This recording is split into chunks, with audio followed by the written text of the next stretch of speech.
Para llegar hasta donde todo empezó, hay que salir de la capital rumbo al norte, en bus, en un viaje de 15 horas.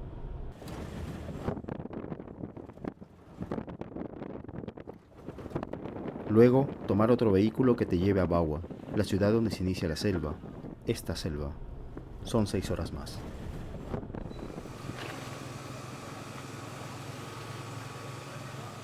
En Bagua hay que alquilar una camioneta, 4x4 si es posible.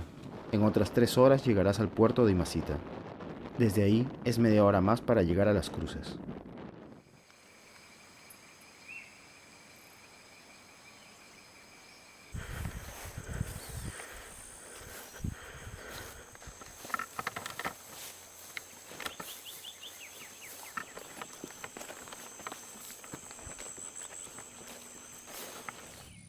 Cuando hayas llegado arriba de la colina, respira, recupera el aliento.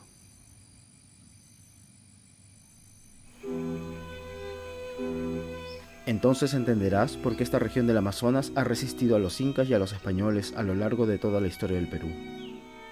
Entenderás lo paradójico que resulta viajar hasta la zona con más vida en el país solo para hablar de tanta muerte.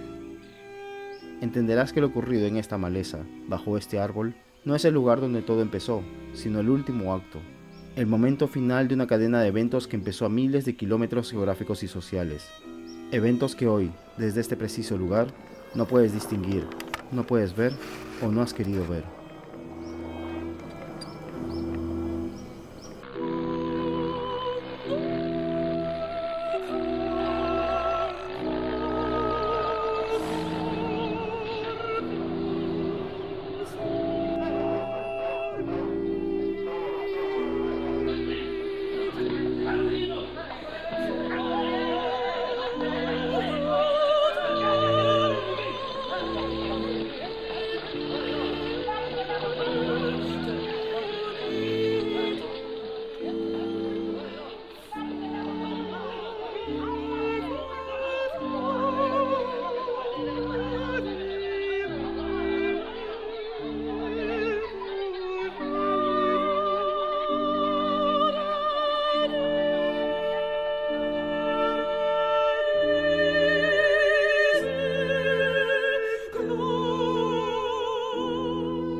Chibolo, un chibolo.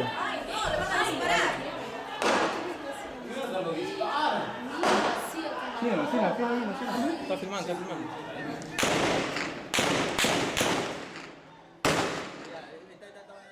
Al norte del Perú, en la zona de selva que pertenece a la región Amazonas y que limita con Ecuador, está la cordillera del Cóndor. Ahí viven los Aguajún y Huampis, etnias que no se consideran simples comunidades indígenas, sino naciones históricas. A nosotros nos dejan entrar para hacer un taller de video, pero la región sigue convulsionada. El 5 de junio del 2009 ocurrió aquí la peor tragedia política de la última década. Una tragedia que involucró a indígenas, civiles y policías. Un enfrentamiento conocido con el nombre de El Baguazo, que dejó 33 muertos, más de 200 heridos y una persona, el mayor de la policía Felipe Bazán, desaparecida hasta el día de hoy.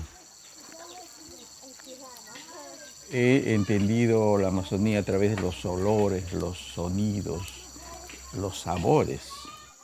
Para el pensamiento indígena, para el pensamiento mágico y mítico, la realidad es un disfraz, es una máscara de una realidad interior. La verdadera realidad, la profunda realidad, es invisible. El pensamiento indígena considera a la naturaleza la madre. Son otros mundos. El mundo de la cocha, el mundo del bosque, el mundo del río. La naturaleza es sagrada, está sacralizada.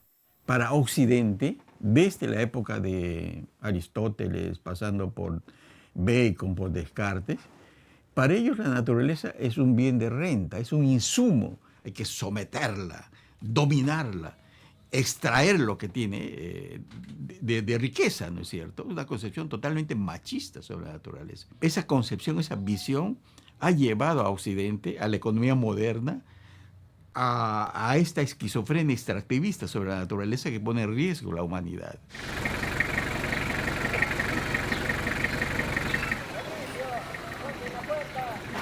Nosotros exigimos un derecho y la sociedad occidental entiende de otra manera muy diferente. Y entonces eso es el enfrentamiento. Lo que pasa es que en ese momento estos gobernantes, a pesar de que realmente ellos firman el convenio internacional de 169, el convenio de la OIT, no aplican, no conocían, hasta los abogados no conocen acá. Recién de la curva del diablo, ellos entienden y leen qué es el convenio 169 para los pueblos indígenas.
El aprismo nació en el Perú en 1930, denunciando al imperialismo que subordina con su riqueza a los pueblos más débiles. Estos derechistas que piensan en nombre del gran capital, ellos solo creen en el libre mercado, es decir, en la inversión internacional y en la ley del más fuerte, del que tiene dinero. A eso llaman libre mercado. Ellos dicen que cuando venga el capital internacional, el Perú se va a desarrollar. Y yo les respondo, no es cierto. Hace 16 años se viene ensayando esa receta y no funciona. Ladies and gentlemen, the President of the United States, accompanied by the President of the Republic of Peru.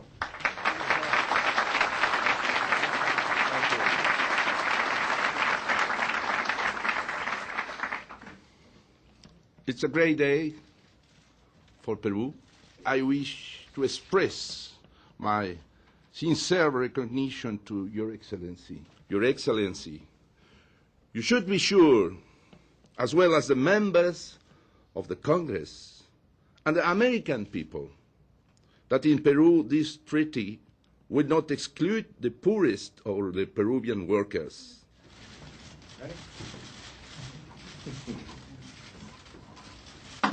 Good.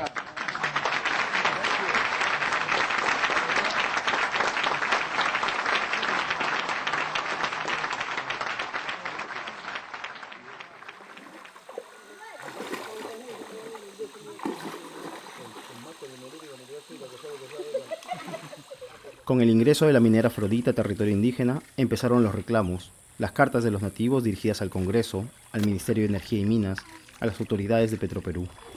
Cartas que rechazaban la exploración y explotación de hidrocarburos en tierras protegidas. Pero el gobierno aprovechó el poder que le dio el TLC con Estados Unidos para aprobar, con ayuda del Congreso, varios decretos legislativos que dejaban los terrenos indígenas a manos del mejor postor.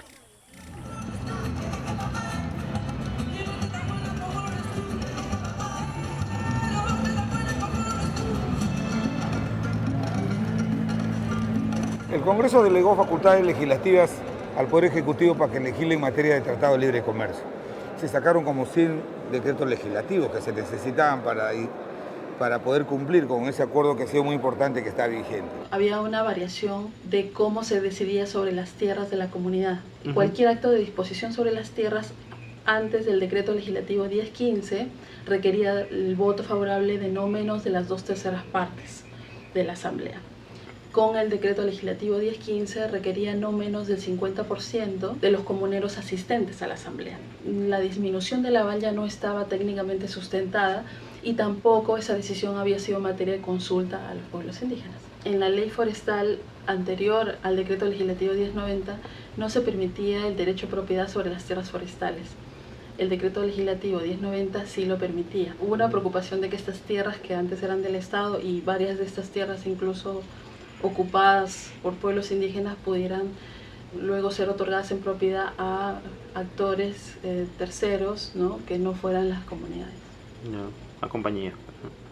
El decreto legislativo 1019, que nos comprometimos a derogarlo, lo hicimos, lo derogamos.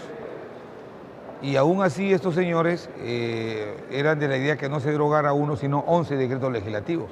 Muchos de ellos no tenían nada que ver con afectar los derechos de las comunidades y antes bien eran importantes mantenerlos. ¿Por qué? Porque eran parte de los compromisos que el Perú había asumido para poder suscribir el Tratado de Libre Comercio con los Estados Unidos, ¿no? Él es Carlos. Él vende sus productos en un lugar donde hay pocos compradores. A Carlos le iría muchísimo mejor si vendiera sus cosas en un lugar con mucha más gente con plata. Mientras el Perú oficial festejaba su soñado acuerdo con Estados Unidos, en la selva, los nativos empezaron a exigir la anulación de los decretos legislativos. Nosotros estamos todos en pie de lucha, simplemente para que las leyes que atentan los territorios de los pueblos indígenas sean derogados. Entonces apareció la ministra Mercedes Arauz para ubicar a la opinión pública en contra de los indígenas. Si se derogaban esos decretos, el Perú perdía todo el TLC. ¿Y qué pasaría si se deroga? Pongámonos en ese supuesto. No generaría un problema, ¿no? Porque tendríamos que hacer una legislación nueva, pero ¿cuál? O sea, una derogatoria nos deja en un vacío legal que nos deja sin capacidad de control.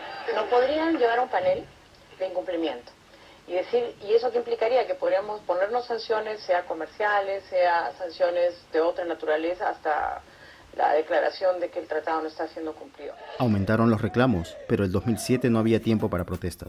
El primer mundo nos llamaba y casi todos nos sentíamos emocionados con ello. The winner is one of the greatest traditions, the pre-Columbian Machu Picchu. Señora ministra, las gracias por estar acá. Algo que acaba de decir una peruana es, nos sentimos felices de ser peruanos. Esto llena de orgullo y aumenta la autoestima de los peruanos. ¿Cómo lo recibe usted? Eso es la clave de esta campaña. La campaña era recobrar nuestra autoestima y saber que somos capaces de estar juntos y unidos para lograr éxitos. Podemos construir un Perú de primer nivel si nosotros seguimos unidos y no nos destruimos con huelgas, con bloqueo de carreteras, si no nos interrumpimos en nuestro desarrollo. Estamos orgullosos de nuestra gente. Estamos orgullosos de ser peruanos. Aquí es posible vivir. Agua, ¿quién tiene agua? Agua, para darle agua. Es lamentable que después de 186 años de la creación de la República del Perú, cada vez con este tipo de actos el gobierno escuche. Realmente es una vergüenza vivir en nuestro país llamado Perú. De pronto, parecía que el tratado comercial más importante para el Perú estaba en peligro por culpa de los nativos. Y la única respuesta oficial que obtuvieron por sus reclamos fue un artículo del presidente Alan García, publicado en el diario El Comercio, titulado El síndrome del perro del hortelano.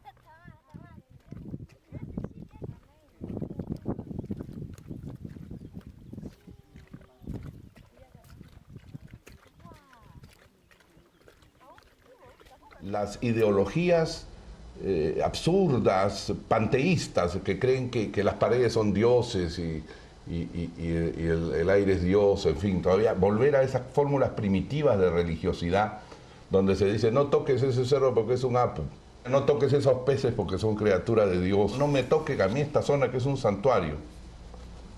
Y uno pregunta, ¿santuario de qué, no?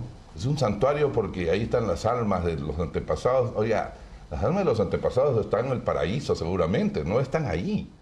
Yo encuentro como concepto el barrio hortelano deleznable, intelectualmente insostenible, ridículo finalmente. Además, por supuesto, no digamos nada de totalmente contradictorio con los ofrecimientos que lo llevaron a la presidencia, ¿no es cierto? Pero aquí, bueno, la política que ha habido normalmente en todas las elecciones es promete hasta que mete, después de metido, nada prometido. El barrio hortelano es, como digo, estúpido, no resiste el menor análisis, el menor escrutinio intelectual.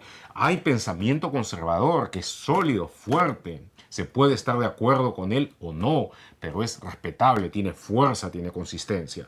De esto no, esto es una masa fofa, este es un caso sencillamente de obesidad intelectual, no tiene, es pura fofedad neuronal.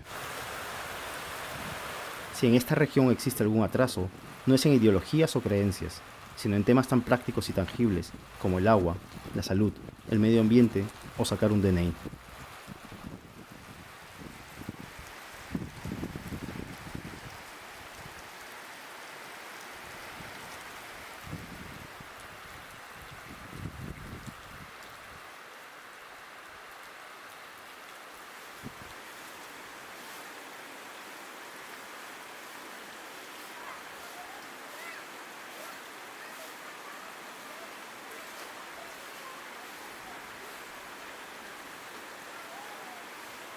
De las zonas más ricas del Perú, tú transfieres recursos a través del presupuesto a las zonas más deprimidas.